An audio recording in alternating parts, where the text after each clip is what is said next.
Assalamualaikum. Selamat datang di Kisah Malam Kalian.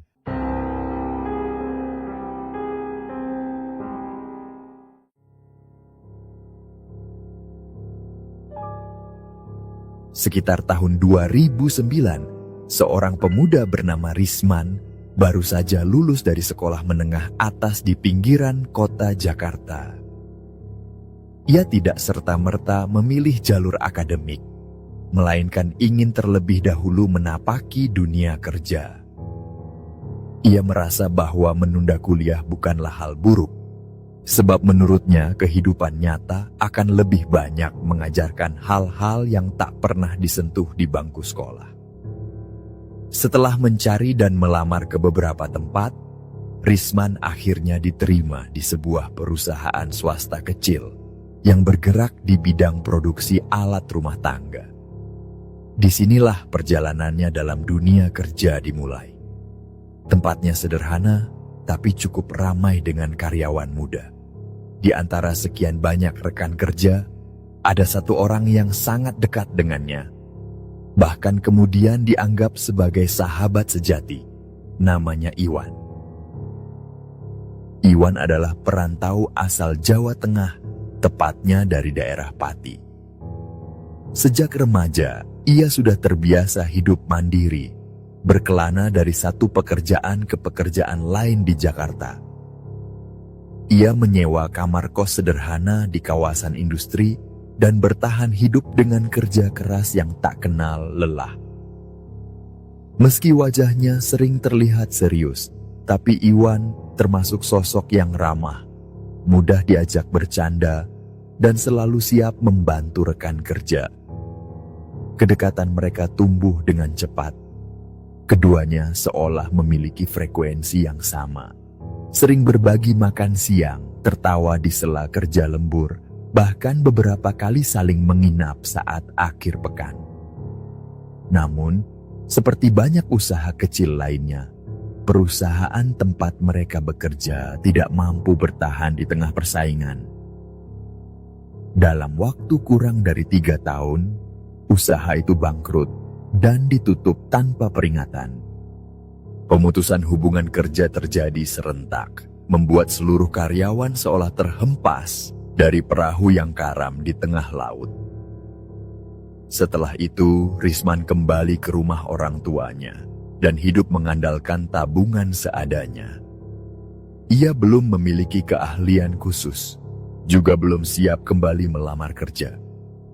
Sementara Iwan, yang saat itu masih menyewa kamar kos, perlahan menghilang dari peredaran. Selama 2 bulan pasca pemutusan kerja, mereka masih sempat bertukar kabar lewat pesan singkat. Namun kemudian, komunikasi terputus. Iwan tidak lagi mengirim pesan, nomor teleponnya pun tak lagi aktif. Risman sempat mencemaskan keadaan sahabatnya, tapi perlahan ia menerima kenyataan bahwa mereka mungkin akan terpisah jalan. Waktu berjalan, dan 2 tahun berlalu dalam kesunyian. Hingga pada suatu hari, Risman yang sedang berselancar di media sosial dikejutkan oleh sebuah pesan pribadi di Facebook. Pengirimnya adalah akun lama milik Iwan. Dengan kalimat pendek tapi penuh tekanan, Iwan menyampaikan kondisi hidupnya yang semakin terjepit. Ia mengaku kesulitan membayar kos, kehilangan arah, dan merasa tak punya siapa-siapa lagi di Jakarta. Ia meminta tolong, bukan hanya untuk uang, tapi untuk bisa pulang kampung, kembali ke tempat di mana semua bermula. Risman membaca pesan itu berulang kali. Ada rasa kasihan, rasa bersalah, juga keinginan untuk menolong. Ia membalas pesan itu dan mengajak Iwan untuk datang ke rumahnya di Bekasi. Meski tidak memiliki banyak uang, Risman berharap setidaknya ia bisa memberi ruang hangat bagi sahabat yang tengah terpuruk. Beberapa hari kemudian, mereka kembali bertemu. Di ambang pintu rumah Risman, berdirilah sosok Iwan yang jauh berbeda dari 2 tahun lalu. Tubuhnya tampak lebih kurus, wajahnya pucat, dan gerak-geriknya lamban. Ketika mereka berbincang, Iwan mengungkap bahwa selama 2 tahun terakhir, ia tidak lagi mencari pekerjaan tetap. Ia mencoba bertahan dengan berdagang pecel ayam di kawasan Tambun. Namun bisnis kecil itu pun perlahan kandas diterjang biaya hidup yang makin mencekik.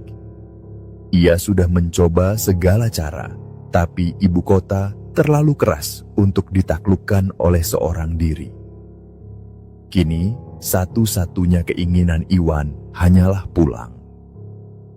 Ia sudah menyerah pada Jakarta, kota yang semula menjanjikan harapan, tapi kini justru menghisap semangatnya hingga ke akar. Namun, seperti kebanyakan perantau yang pulang dengan tangan kosong, ia terkendala biaya. Tidak ada ongkos untuk pulang, tidak ada kendaraan, dan tidak ada lagi harapan tersisa. Risman ingin membantu, tapi ia sendiri belum mapan. Tabungan yang dimilikinya tidak cukup untuk membiayai tiket perjalanan antar kota, apalagi untuk menanggung pengeluaran tambahan. Ia pun mencari akal. Lalu, sebuah peluang muncul dari seorang teman bernama Dimas. Rekan nongkrong yang dikenal cukup baik dan mudah diajak kerjasama. Dimas adalah pemuda asal Semarang yang tinggal tak jauh dari rumah Risman. Dalam 2 hari ke depan, Dimas berencana pulang kampung untuk menjemput ibunya yang tinggal di desa. Ia akan menggunakan mobil pribadi untuk perjalanan itu. Bagi Risman, ini adalah kesempatan langka yang tidak boleh dilewatkan.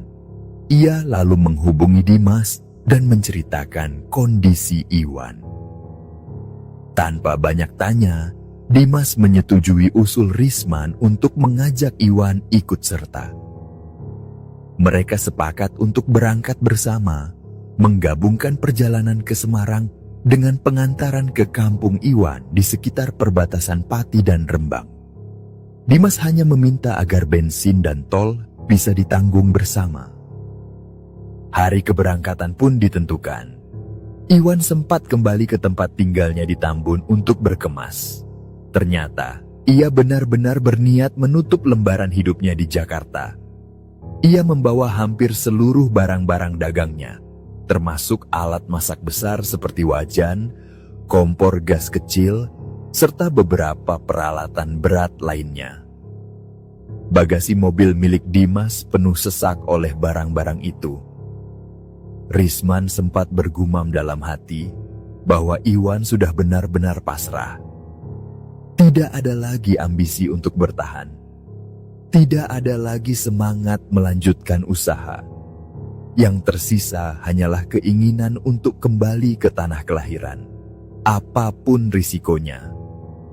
Mereka akhirnya berangkat pada sore hari menjelang maghrib, sekitar pukul 5, jauh lebih lambat dari rencana awal yang seharusnya berangkat setelah zuhur. Kebiasaan muda-mudi yang suka menunda membuat jadwal molor. Tapi mereka tidak terlalu mempermasalahkan itu, karena mereka percaya perjalanan malam akan lebih lancar. Namun mereka tidak tahu bahwa jalanan yang akan mereka tempuh bukanlah jalan biasa. Malam itu akan menjadi awal dari serangkaian kejadian ganjil yang perlahan menyingkap tabir kelam masa lalu dan membawa mereka ke sebuah desa yang telah lama dikubur dalam keheningan. Sore hari mulai berganti malam ketika ketiganya meninggalkan rumah Risman. Langit barat telah memudar dari semburat jingga menjadi biru kelam, dan lampu-lampu kendaraan mulai menyala seperti kunang-kunang di jalan tol. Mobil berjenis MPV milik Dimas bergerak perlahan menuju gerbang tol, menembus keremangan langit yang menggantung berat, seolah menyimpan firasat akan sesuatu yang tak biasa. Duduk di kursi penumpang depan, Risman sesekali menoleh ke belakang, memandangi tumpukan barang-barang milik Iwan yang memenuhi hampir seluruh ruang bagasi dan sebagian kursi belakang. Dimas yang mengemudi tampak fokus menyetir. Ia bukan tipe yang banyak bicara saat berkendara. Sementara Iwan hanya diam di bangku belakang, menatap keluar jendela dengan mata sayu dan pikiran yang entah melayang kemana. Tak ada obrolan ringan, tak ada candaan khas anak muda seperti biasanya. Hanya suara mesin mobil dan musik pelan dari radio yang menemani mereka. Perjalanan di jalur tol berlangsung cukup lancar. Mobil melaju dengan kecepatan sedang, melewati deretan truk dan bis malam yang melintas seperti hantu besi dalam gelap.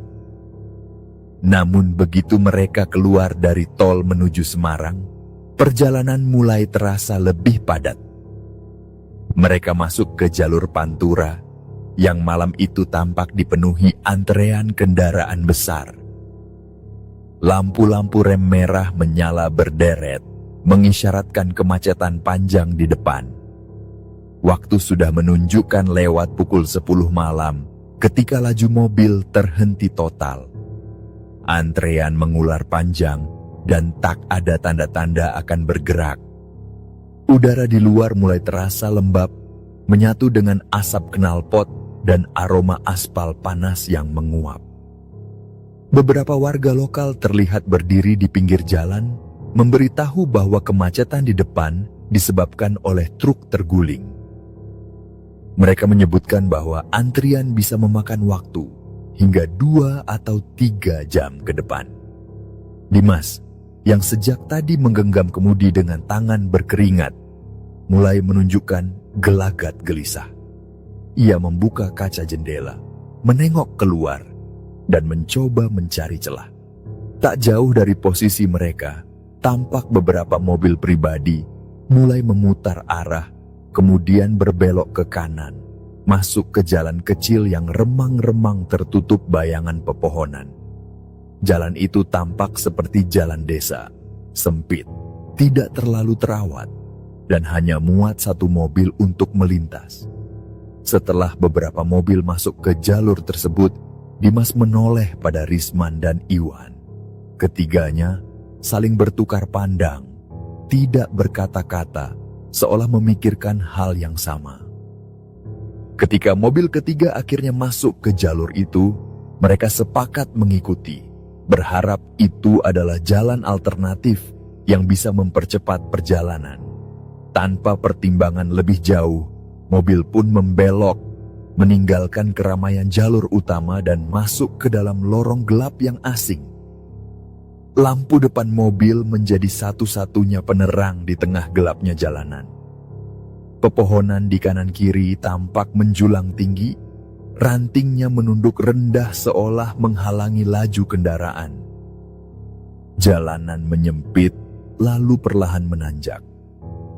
Aspal berganti batu kerikil, lalu berubah menjadi tanah merah yang licin dan tidak rata. Getaran mobil semakin terasa. Wajah-wajah mereka terlihat tegang dalam remang cahaya dashboard. Setelah sekitar 15 menit menyusuri jalan itu, mereka melihat sebuah bangunan semi permanen berdiri di pinggir jalan.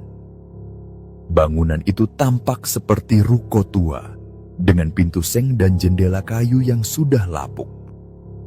Di depannya berdiri seorang pria paruh baya, mengenakan sarung dan kaos dalam, menatap ke arah mobil mereka yang berhenti. Dimas turun dan bertanya tentang arah jalan. Pria itu menyebutkan bahwa jalur ini memang bisa tembus ke jalan besar, tapi jaraknya 2 kali lipat lebih jauh. Ia juga memperingatkan bahwa jalur ini akan membawa mereka melintasi area sawah, hutan, dan jalan perbukitan yang sepi. Ia menyarankan agar berhati-hati karena tidak banyak orang yang melintasi jalan tersebut pada malam hari. Mendengar itu, ketiganya kembali berdiskusi singkat. Meskipun sedikit ragu, mereka memutuskan untuk melanjutkan perjalanan. Mobil kembali berjalan. Jalanan semakin menanjak dan menurun, meliuk mengikuti kontur bukit.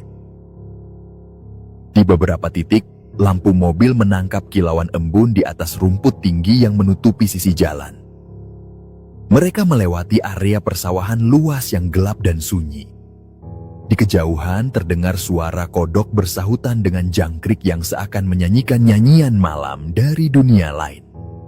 Setelah keluar dari area persawahan, mereka menemukan sebuah pertigaan kecil. Jalur ke kanan tampak sempit dan hampir tertutup semak, sementara jalur kiri terlihat lebih terbuka. Mengingat instruksi sebelumnya, mereka memilih jalur kiri. Perjalanan kembali dilanjutkan. Kali ini memasuki kawasan hutan kecil. Pepohonan semakin rapat, cabang-cabangnya menggantung rendah, dan jalanan mulai lebih curam. Kabut tipis turun perlahan, menebarkan aroma lembab khas hutan yang menyusup ke dalam mobil. Di dalam kabin, suasana semakin hening. Iwan memeluk kedua lututnya, sementara Dimas terus mengamati jalan dengan mata tajam.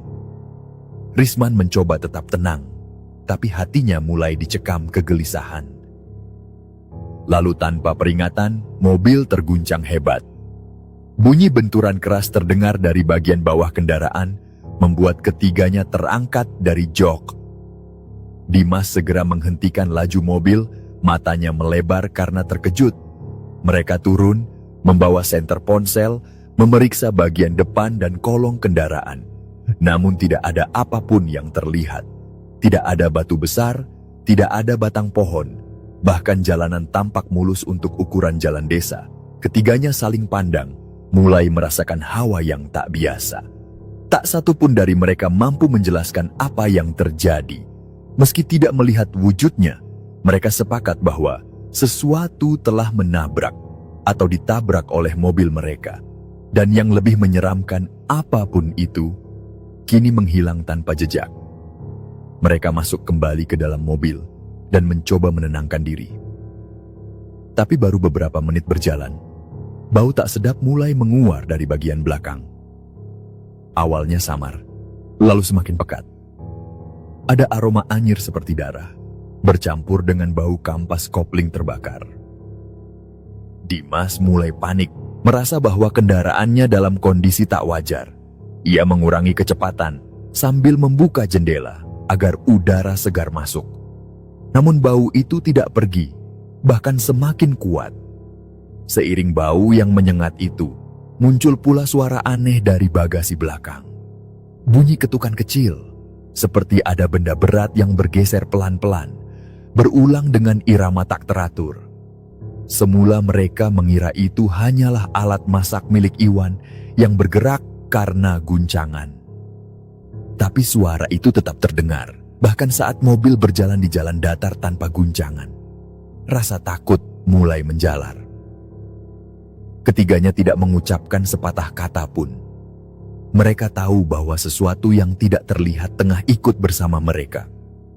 Perjalanan itu bukan lagi soal mencari jalan pintas, melainkan seperti memasuki wilayah yang seharusnya tidak mereka jamah.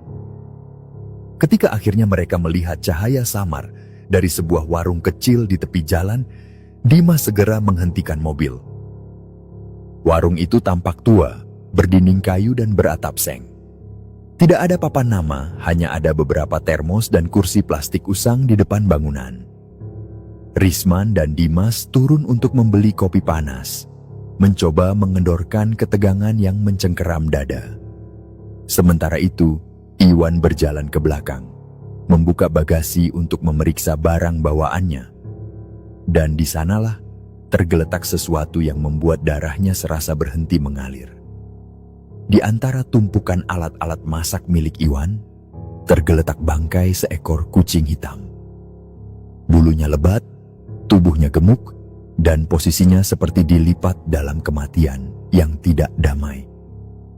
Dari mulut dan hidungnya, masih menetes darah yang perlahan mengalir, meninggalkan noda merah tua di dasar bagasi. Matanya terbuka lebar. Tidak ada satupun dari mereka yang tahu bagaimana kucing itu bisa berada di sana. Kucing itu seolah muncul begitu saja, diam-diam, dan kini mati di tempat yang seharusnya tak mungkin ia tempati. Risman mencoba mengajak akalnya untuk berpikir rasional. Mungkin saja mereka tidak sadar telah menabrak seekor kucing di jalan gelap tadi, dan tubuhnya entah bagaimana terlempar ke bagasi. Tapi logika itu retak sejak awal.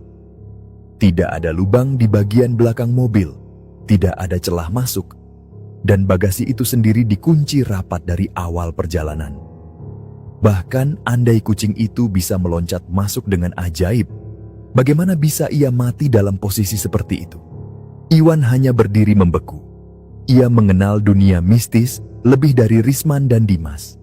Ia lahir dan besar di desa, tempat takhayul dan kepercayaan akan makhluk tak kasat mata bukan sekadar cerita, tapi bagian dari kehidupan sehari-hari. Ia tahu bahwa kucing, terutama yang berwarna hitam, bukan sekadar hewan biasa. Mereka diyakini sebagai kendaraan makhluk halus, penanda petaka, atau perwujudan dari sesuatu yang lebih kelam. Dimas menutup hidungnya dengan tangan. Aroma darah bercampur dengan bau kampas kopling yang sejak tadi menguar dari mesin mobil membuat perutnya mual. Hatinya tidak tenang sejak perjalanan memasuki hutan perbukitan tadi. Dan kini semua perasaan itu meledak dalam satu kesimpulan. Ada sesuatu yang tidak beres. Dengan langkah berat, Risman menuju ke warung kecil yang masih terbuka, mencoba meminta izin kepada pemilik warung untuk menguburkan bangkai kucing itu di sekitar sana.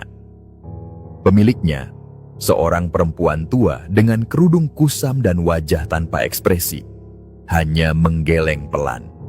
Dengan suara lirih tapi tajam, ia mengatakan bahwa ia tidak ingin terkena sial dari kematian itu. Ia tidak menjelaskan lebih lanjut. Ia tidak bertanya bagaimana kucing itu bisa mati.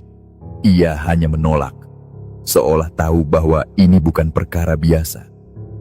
Kata-kata itu menghantam Risman lebih keras daripada penolakan itu sendiri. Ia merasa seperti sedang ditegur oleh sesuatu yang lebih besar dari manusia.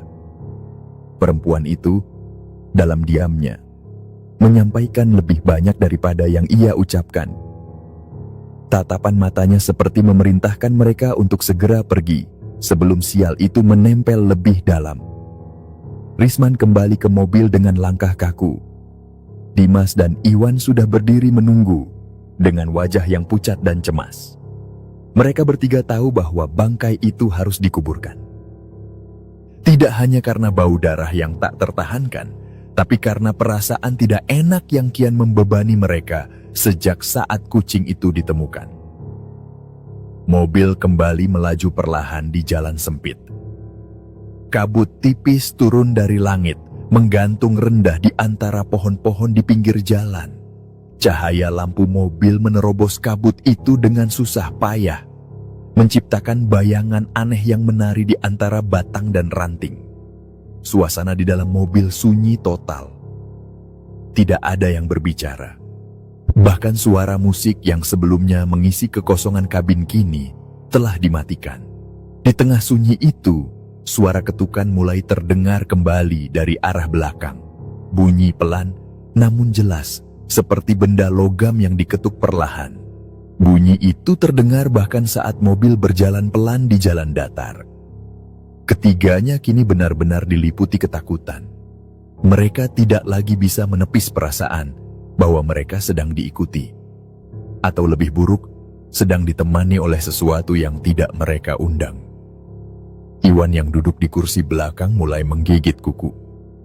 Tatapannya kosong, tapi matanya terus bergerak ke kanan dan kiri, memperhatikan bayangan di balik jendela. Risman menoleh sekali dan menangkap raut ketegangan yang tidak biasa di wajah sahabatnya itu.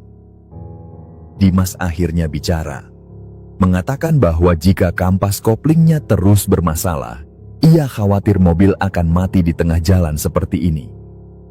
Maka mereka sepakat mencari tempat pemberhentian untuk menyelesaikan urusan bangkai kucing. Jalanan terus berliku, mendaki bukit kecil, lalu turun lagi ke lembah hutan yang lebih lebat. Sekitar 15 menit kemudian, mereka menemukan sebidang tanah kosong di samping jalan. tidak terlalu curam, dan cukup luas untuk berhenti sejenak. Mereka turun. Udara di luar dingin dan lembab, seperti embun yang menggantung di kulit. Iwan mengambil salah satu wajan besar dari bagasi dan menggunakannya seperti sekop darurat. Mereka tidak membawa alat gali dan tidak ada waktu untuk mencari. Risman membantu dengan tangan, mencabut rumput dan menggali tanah merah yang masih basah oleh embun malam. Dimas hanya berdiri di sisi mobil, memeluk tubuhnya sendiri. Ia menggigil, bukan karena udara malam, tapi karena pertarungan batin yang kini menghantamnya. Ia tahu apa yang harus dilakukan. Ia tahu bahwa salah satu dari mereka harus merelakan pakaian yang sedang dikenakan untuk membungkus bangkai itu.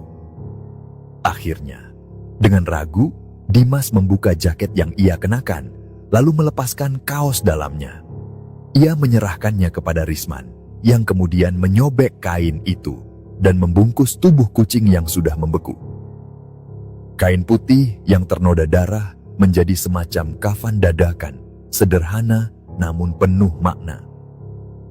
Dengan penuh kehati-hatian, bangkai kucing itu diletakkan dalam lubang. Risman dan Iwan menimbunnya dengan tanah merah, lalu meratakan permukaannya dengan daun-daun dan ranting agar tak terlihat mencolok. Tidak ada doa, tidak ada upacara. Hanya niat untuk menyelesaikan apa yang harus diselesaikan. Sesaat sebelum kembali ke mobil, Risman menatap tanah itu untuk terakhir kalinya. Dalam benaknya terlintas suara sang perempuan warung, yang mengatakan bahwa ia tidak ingin terkena sial. Ia mulai bertanya-tanya, apakah tindakan mereka menguburkan kucing itu sudah cukup untuk memutus rantai ketidakwajaran yang sejak tadi mengikuti mereka? Mobil kembali melaju. Jalanan sepi dan kabut semakin tebal. Dalam keheningan kabin, tak satu pun dari mereka yang berbicara. Iwan terus menatap keluar. Dan dalam waktu tertentu, ia mengatakan bahwa ada sosok putih yang terus berjalan di sisi mobil. Muncul dan hilang dalam pantulan kaca samping. Sosok itu, katanya, tinggi dan samar. Melayang seperti kabut. Namun seolah menatap mereka dengan senyuman yang dingin. Risman tidak merespons. Dimas pun semakin tenggelam dalam pikirannya. Merasa bahwa keputusan mereka malam itu telah membuka pintu pada sesuatu yang tak seharusnya disentuh. Langit di timur mulai menampakkan garis tipis keperakan. Tapi fajar itu tidak membawa kelegaan. Justru semakin menyadarkan mereka bahwa mereka telah memasuki malam yang berbeda. Malam yang membawa mereka pada sesuatu yang kelak akan mereka sesali. Dan perjalanan mereka belum selesai. Setelah menempuh perjalanan panjang yang menegangkan, mereka akhirnya keluar dari jalur sempit perbukitan dan kembali menyentuh jalan beraspal. Tapi jalan itu tidak lebih baik. Meskipun lebih lebar dan datar, jalur itu sepi dan tak menunjukkan tanda-tanda kehidupan. Kabut mulai turun tebal, menggantung rendah di atas jalanan, seperti tirai tipis yang menutupi kenyataan. Dimas menghela napas lega, tetapi aroma sangit kampas kopling yang sempat hilang kini kembali menyeruak, menandakan bahwa mobil telah dipaksa bekerja di luar batasnya. Iwan, yang sejak beberapa jam lalu tampak gelisah, mulai menoleh keluar jendela dengan lebih intens. Di beberapa titik, ia mengangguk pelan, seolah mengenali petunjuk-petunjuk samar dari masa lalunya. Sebuah jembatan kecil yang ia ingat pernah lewati. Sebatang pohon trembesi besar yang masih berdiri kokoh di tikungan. Semuanya mulai menyatu dalam ingatannya, dan dari raut wajahnya, Risman tahu bahwa mereka telah mendekati tempat tujuan. Ketika mereka membelok ke sebuah jalan menurun yang hanya cukup dilewati satu mobil, suasana berubah drastis. Aspal berubah menjadi campuran kerikil dan tanah, membuat mobil bergetar halus saat melintasinya. Rumah-rumah mulai tampak di kejauhan, tetapi tidak ada satu pun yang menunjukkan tanda-tanda kehidupan. Jarak antar rumah cukup jauh, sekitar 100 meter atau lebih. Tidak ada pagar, tidak ada kendaraan terparkir, bahkan tidak ada asap dapur atau suara ayam. Semuanya diam, terlalu diam. Kampung itu tampak seperti lukisan pedesaan yang indah, tapi usang. Rumah-rumah sederhana dengan atap genteng kusam berjajar di sepanjang jalan, namun seakan sudah lama tidak dihuni. Sebagian tertutup rapat, sebagian lain bahkan terlihat rusak dan ditumbuhi tanaman liar. Tidak ada anak-anak yang bermain di halaman, tidak ada ibu-ibu yang menyapu teras, tidak ada pria tua duduk di depan rumah. Seolah waktu berhenti di tempat ini.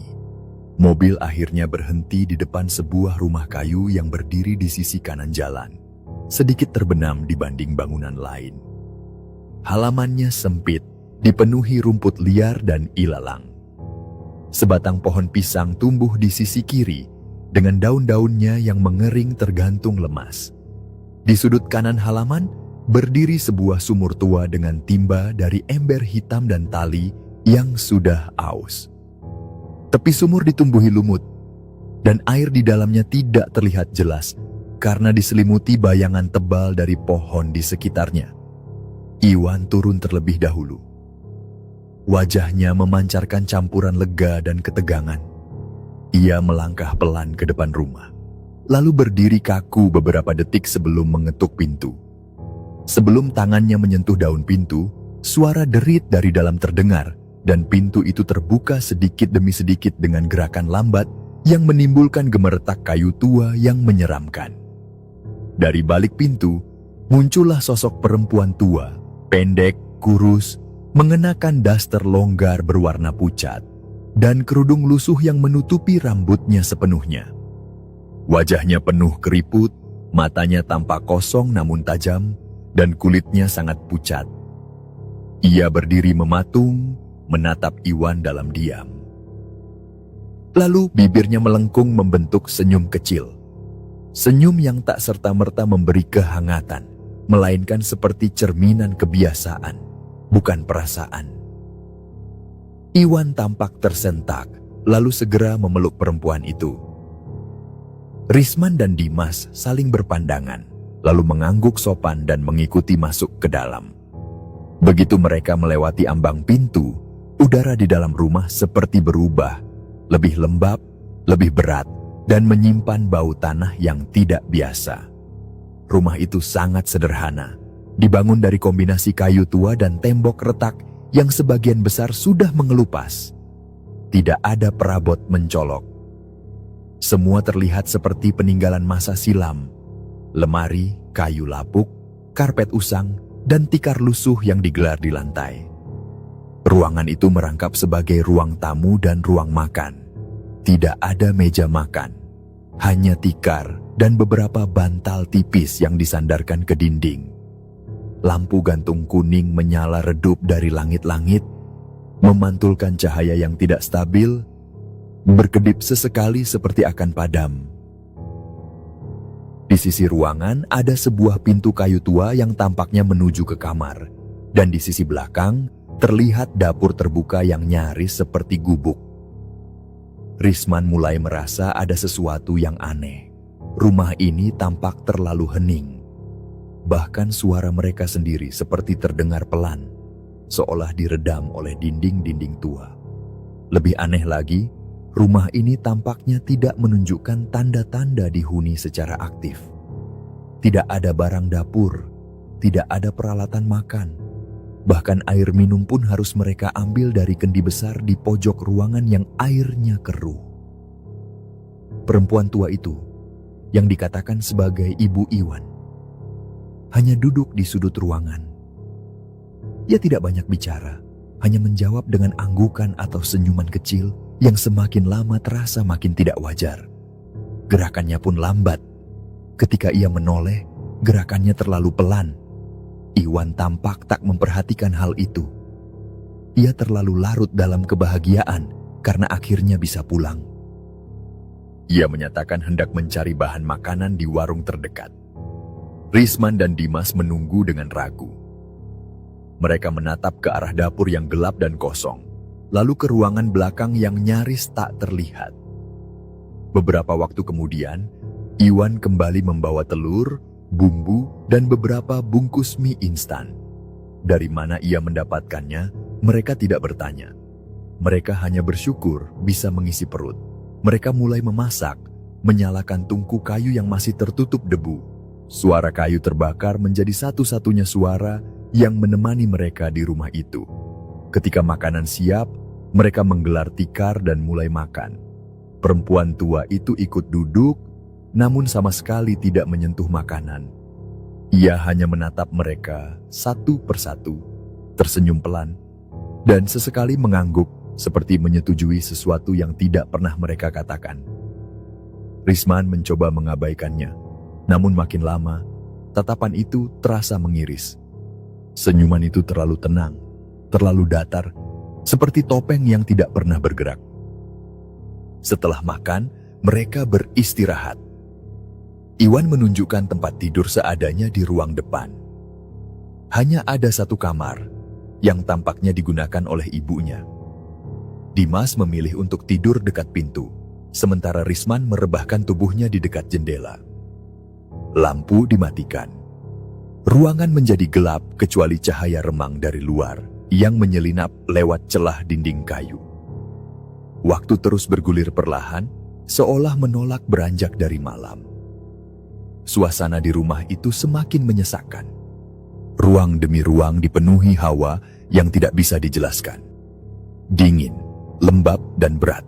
Langit di luar mulai menggelap sempurna, dan tidak ada satupun suara alam yang menyertai malam itu. Tidak ada jangkrik, tidak ada angin, tidak pula suara gerak dari tetangga atau kendaraan. Yang ada hanyalah keheningan. Keheningan yang tidak biasa. Dimas, yang sejak sore hari tampak lebih pendiam, mulai menunjukkan gelagat gelisah. Tatapannya kosong, seringkali menatap ke satu titik dalam ruangan tanpa jelas objeknya. Ia sempat beberapa kali melirik ke arah kamar Ibu Iwan, lalu menunduk dalam-dalam, seperti menahan sesuatu yang tak bisa dikatakan. Sekitar pukul 2 dini hari, Dimas perlahan bangkit dari tikar dengan gerakan seperti orang linglung. Ia menyentuh bahu Risman dan berbisik lirih, menyampaikan bahwa ia hendak ke kamar mandi. Risman hanya mengangguk setengah sadar, masih berusaha menjaga kesadaran meski pikirannya berkabut oleh rasa kantuk yang bercampur cemas. Kamar mandi itu berada di bagian belakang rumah, terpisah oleh lorong dapur yang setengah terbuka. Dindingnya dari seng berkarat, dan pintunya hanya lembaran logam yang digeser secara manual. Sumber airnya bukan dari keran, tapi dari sumur yang terletak di sebelah bangunan mandi itu. Sumur tua dengan timba tambang plastik dan ember hitam yang menggantung di atasnya. Bahkan saat siang hari, tempat itu sudah terasa menyeramkan. Apalagi sekarang, ketika malam menelan semuanya dalam kabut dan sunyi. Dimas melangkah ke belakang dengan membawa senter kecil. Ketika ia membuka pintu kamar mandi, ia disambut bau menyengat. Aroma campuran tanah, jamur, dan air tua yang mengendap terlalu lama. Ia menyalakan senter, menyorot ke sekeliling. Dindingnya dipenuhi lumut dan ada beberapa sarang laba-laba di pojok langit-langit yang menggantung tak tersentuh. Lantai dari semen kasar terasa dingin menyengat. Dengan gerakan lambat, Dimas menimba air dari sumur dan mulai mencipratkan ke wajah. Namun, saat hendak mengambil sabun dari ember di sampingnya, tangannya menyentuh sesuatu yang lembab dan berbulu. Ia menoleh pelan dan melihat selembar kain putih tergantung di sudut ruangan, lembab, dengan sisa noda merah kecoklatan di ujungnya. Dimas terdiam. Ia mengenali kain itu. Potongannya, warna kekuningannya, sobekan di ujung bawahnya. Semuanya sama seperti kaos dalam miliknya yang malam sebelumnya ia gunakan untuk membungkus bangkai kucing hitam yang mereka kubur di hutan. Tidak mungkin, Ia yakin bahwa kain itu telah tertanam bersama tubuh binatang itu, terlipat rapi di dasar lubang, tertutup tanah dan daun kering. Tapi kini, kain itu tergantung di depannya, basah dan mengeluarkan bau aneh seperti daging busuk. Dadanya mulai sesak, nafasnya memburu. Dan sebelum ia bisa bergerak lebih jauh, ia merasakan sesuatu berdiri di belakangnya. Bukan suara, bukan gerakan, tapi kehadiran, tekanan tak kasat mata yang membuat bulu kuduknya berdiri. Ia menoleh sangat perlahan, hanya untuk memastikan bahwa apapun itu nyata. Dalam pantulan samar cahaya senter yang terayun karena tangannya gemetar, ia menangkap bayangan sosok putih di luar kamar mandi. Tidak jelas, kabur, tapi cukup untuk membuat jantungnya melompat ke tenggorokan. Sosok itu berdiri tak jauh dari sumur. Tidak bergerak, tidak bernapas, hanya ada di sana, melihatnya. Wujudnya tinggi, ramping, mengenakan sesuatu seperti kain panjang. Rambutnya panjang menutupi wajah. Dalam sepersekian detik, Dimas tahu bahwa itu bukan manusia. Dengan teriakan tertahan, ia melempar senter dan berlari kembali ke dalam rumah. Tubuhnya gemetar hebat saat melewati dapur gelap. Ia nyaris terjatuh saat kakinya mengenai tungku. Pintu rumah ia dorong keras hingga menimbulkan suara keras yang membangunkan Risman. Wajah Dimas saat itu sudah tidak bisa disangkal lagi. Ketakutan yang murni. Matanya merah, napasnya berat, dan tubuhnya berkeringat meski suhu udara dingin menusuk. Risman segera mendekat, tapi Dimas tidak mengatakan apa-apa. Ia hanya duduk memeluk lutut, matanya menatap kosong ke arah tirai kamar Ibu Iwan. Seolah dari arah sanalah semua ketakutan itu bermuara. Iwan, yang tampaknya sempat terbangun, hanya menoleh sekilas lalu kembali rebah. Ia tidak bertanya apapun, tidak menunjukkan rasa heran. Justru sikapnya yang terlalu tenang itu membuat Risman merasa lebih ganjil. Waktu merangkak menuju pukul 3. Risman, yang tak bisa memejamkan mata, memutuskan untuk mengambil air wudhu dan sholat. Ia membawa gayung dari dapur dan menimba air sendiri, meski langkahnya tertahan beberapa kali karena bayangan kejadian yang baru saja menimpa Dimas. Saat menyiramkan air ke wajah, ia merasa seperti sedang membilas hawa pekat yang menempel di kulitnya, dingin dan menempel seperti kabut basah. Ia kemudian membentangkan sarung, berdiri menghadap kiblat, dan mulai melaksanakan salat 2 rakaat. Di ruangan yang gelap dan lapang, suaranya bergema samar di antara dinding kayu. Namun sejak awal, ia merasa bahwa dirinya tidak benar-benar sendirian. Setiap gerakan salat terasa berat, dan saat ia sujud untuk pertama kali, ia mencium aroma yang sangat aneh. Bukan bau tanah atau debu, tapi aroma busuk yang familiar. Aroma darah dan bangkai kucing. Ia menahan napas, melanjutkan salatnya dengan pikiran bercampur aduk. Tapi di rakaat kedua, tepat ketika ia duduk di antara 2 sujud, telinganya mendengar suara halus yang sangat dekat. Sebuah suara pelan, tapi jelas. Itu suara napas. Dan kemudian, saat ia sujud untuk terakhir kalinya, suara itu berbicara. Suara seorang perempuan berbisik sangat dekat ke telinganya, menyatu dengan alunan takbirnya. Amin. Pelan, lembut, tapi menggema di dalam kepalanya, seperti bunyi lonceng kematian. Risman segera menyelesaikan salatnya dengan salam tergesa. Ia duduk mematung, menatap ke belakang dengan tatapan yang tidak mampu menerima kenyataan. Ruangan itu kosong. Dimas masih duduk terdiam. Iwan terlelap, tapi Risman tahu. Suara itu bukan khayalan. Ia tidak pernah berhalusinasi saat salat. Ia hafal napasnya sendiri. Ia tahu suaranya sendiri. Suara itu bukan miliknya, bukan milik Dimas, bukan pula milik Iwan. Seseorang telah berdiri di belakangnya. Seseorang atau sesuatu. Ia bersandar ke dinding, mencoba mengatur napas. Tapi ketenangan tak kunjung datang. Pandangannya kembali tertuju ke arah kamar Ibu Iwan. Tirai putih itu tertutup rapat, namun dari sela-selanya terlihat bayangan tubuh yang duduk di dalam. Sosok itu bergoyang perlahan, seperti tengah menunduk dan bangkit berulang-ulang. Gerakan itu terlalu lambat, terlalu simetris, seperti orang yang tidak sedang salat, tapi tengah melakukan sesuatu yang hanya dimengerti oleh dirinya sendiri. Di malam itu, Risman merasa terkurung dalam tempat yang bukan lagi rumah. Segalanya terlalu asing, terlalu diam, terlalu lambat. Dan sesuatu di dalam dirinya mulai berbisik bahwa mereka bertiga tidak hanya tersesat dalam peta, tapi juga dalam dunia yang berbeda. Sebuah dunia di mana hidup dan mati tidak lagi terpisah oleh waktu, melainkan hanya oleh keyakinan mereka sendiri bahwa mereka masih bernapas. Waktu pun berlalu, dan pagi itu, meskipun langit mulai beranjak dari gelap menuju abu-abu pucat, suasana di rumah itu tidak berubah. Dinding-dindingnya tetap dingin, lantai semen tetap lembab, dan hawa pengap seolah menempel di kulit, menyerap ke dalam tulang.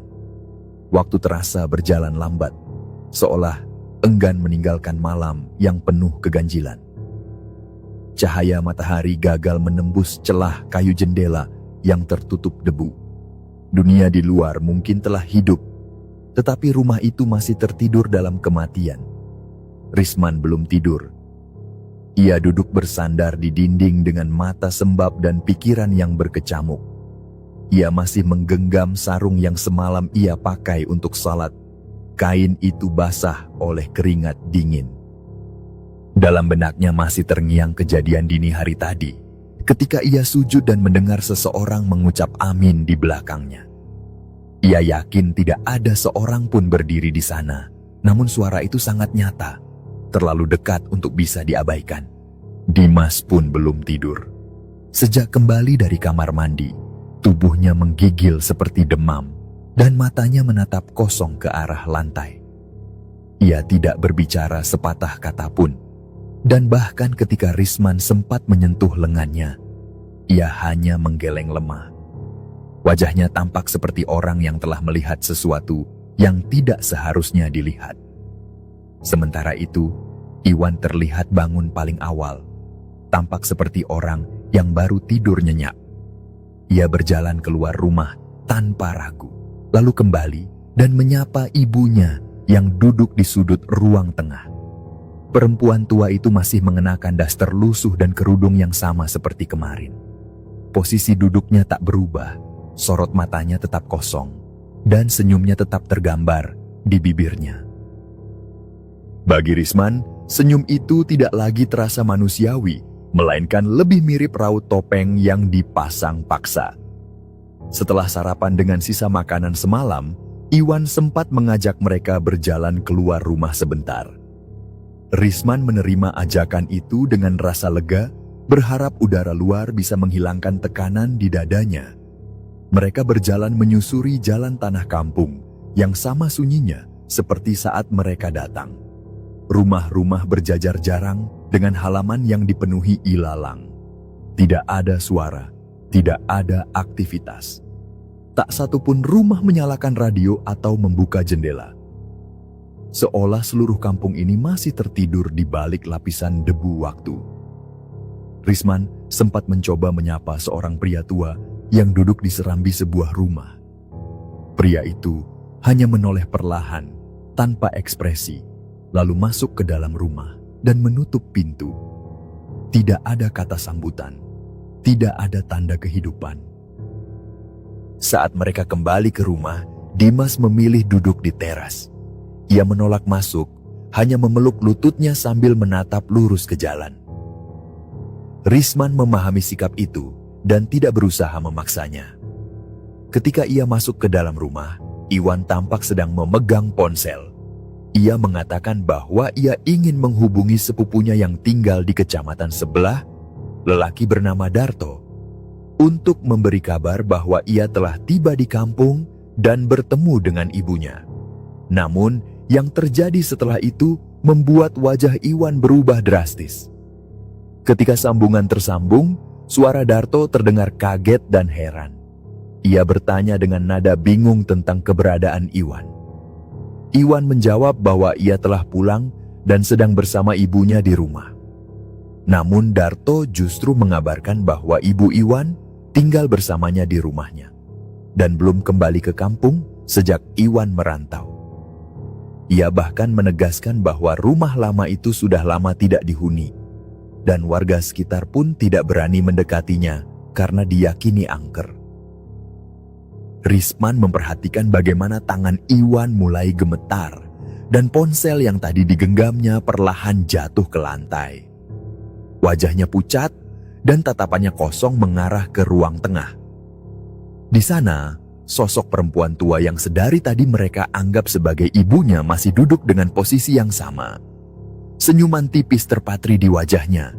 Matanya memandangi Iwan tanpa berkedip. Dalam keheningan yang menggantung, perempuan itu tiba-tiba berdiri. Langkahnya pelan, hampir seperti melayang.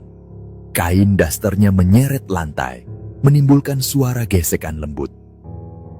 Ia mendekati Iwan, yang kini mundur selangkah demi selangkah. Wajahnya penuh ketakutan dan ketidakpercayaan.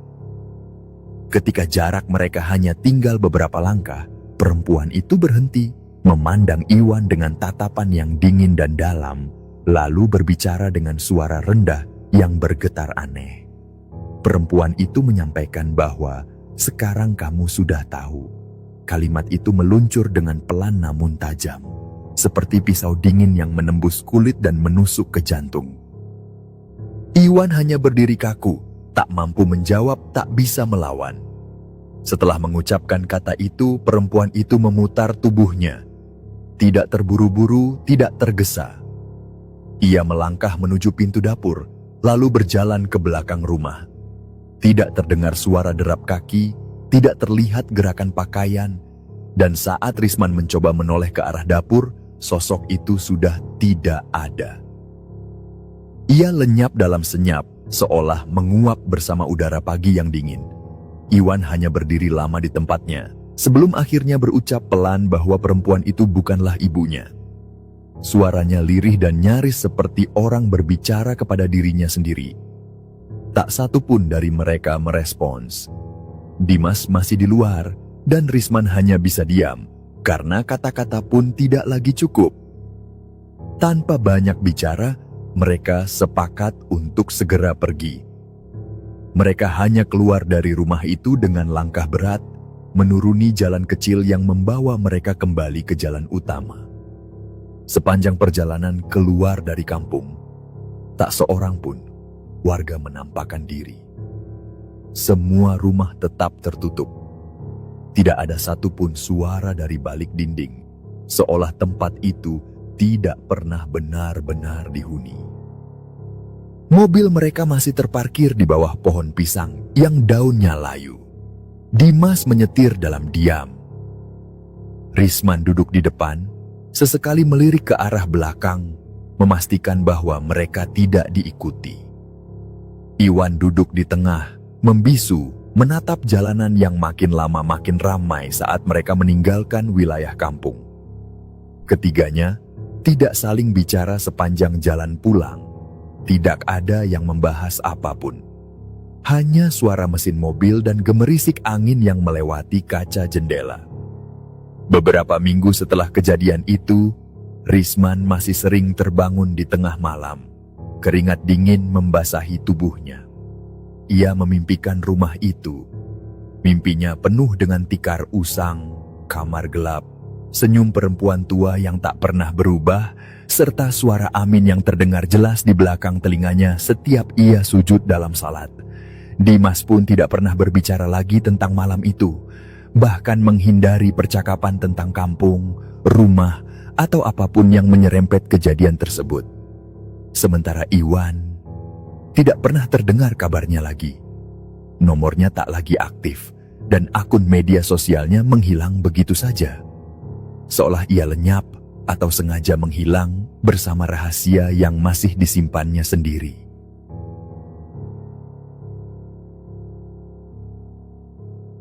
Baiklah, sekian dulu cerita kami kali ini. Kami mohon maaf apabila ada kesalahan dalam perkataan dan pengucapan saat membawakan cerita.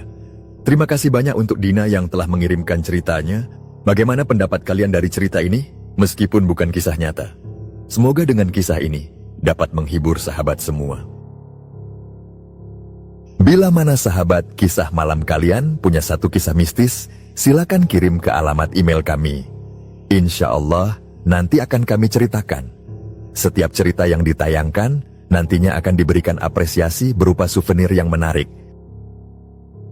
Kami ucapkan terima kasih juga untuk sahabat yang telah menonton video ini, dan juga yang telah subscribe, like, dan komen.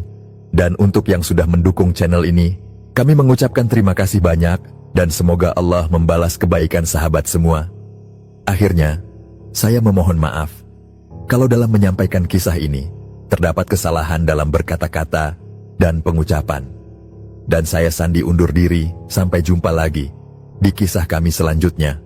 Semoga sukses dan sehat selalu untuk sahabat kisah malam kalian.